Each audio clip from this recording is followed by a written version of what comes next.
you on tilt, you know? Yeah, You won seriously. 3 games in a row, you're about to win that game, you lose it, you know. Yeah, this Razan's son is on massive tilt right now. I can tell it by his play. He's playing much weaker. He's also probably a little bit tired, but yeah, a lot of factors go into Bullet. A lot of factors. So E4 is played, gaining even more space in the center, right?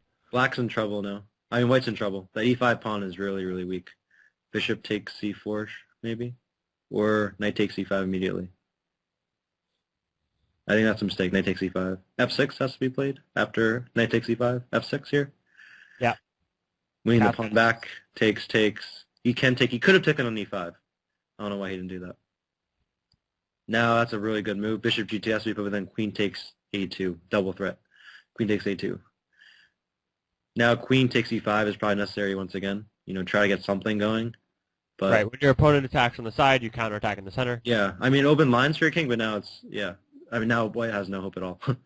You need to get at least a pawn for that. Now king D1, now bishop A2 might be a good move. Followed by E4. But yeah, Steven just playing it relatively safe here. He's playing for good exchanges. So now he's probably going to go like A5 maybe. He can maybe just push the pawn all the way, or no. H6 should be played. Black's up 3 pawns here. Now queen to D2 will be mate. Queen takes C2. Mate. Yep. Ooh. All right, so Steven takes 5 games in a row. 5 games in a row. Man. He sort of, yeah, he was caught off guard by his opponent's gambits, but he sort of figured him out and started to counterattack, got his opponent on tilt. Mm-hmm. Yep. He figured out his opponent. And now Steven's just playing pretty solid while his opponent is, you know, occasionally blundering. Yeah, and now Steven has, like, he's feeling good about himself. You know, a lot about Bullet is confidence, right? If you're on a roll, if you win a lot of games, you know, if you're confident and you believe in your play, you play quicker, you play aggressively. Yeah, it's all about attitude, you know. It applies to everything. Confidence is huge. Now knight to D5 looks very strong at some point. Double attacking the queen. But queen takes C1, knight takes C7. Has to be considered. But yeah, some variation. Whoa, what was that? Yeah, now black is lost. So the queen just sacrificed itself totally by accident, right? Yeah. Yep, and now he's just down a queen for a piece. So black is gone here. He's probably going to resign any second now. Followed by bishop F5 check, probably. Yep. Takes.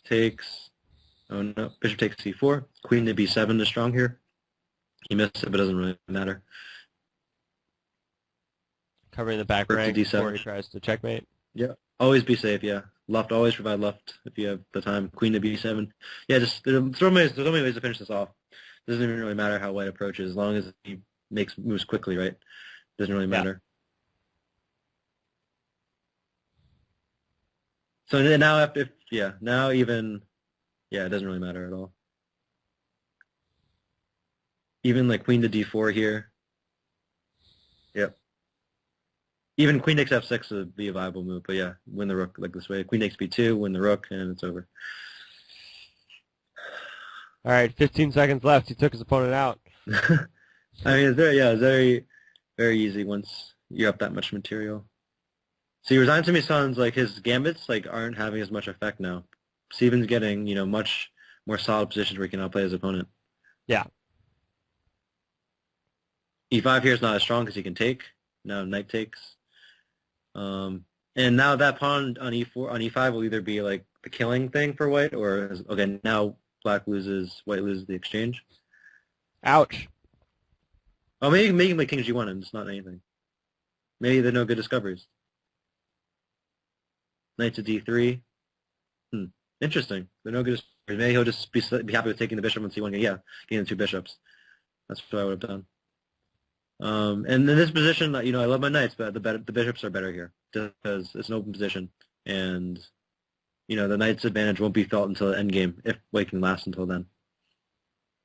Yeah, the 2 bishops on the open board are still powerful. They're nasty, man. They're just like they control all the colors. Bishop G5 is a poor move, I think. Now White lost his bishop E4 maybe. I don't know. Would have been strong. Rook to D2 now is strong though. Bishop E4. There you go. Winning a piece. Boom, that's a skewer or a pin. Yep. And now he takes on c6, or takes e3. Now, yeah, bishop e4. Resign to me, son. f5. No, he can't do that. The rook's under attack. Rook to d1 now. Bishop h7. No. Yeah. Rook to d1.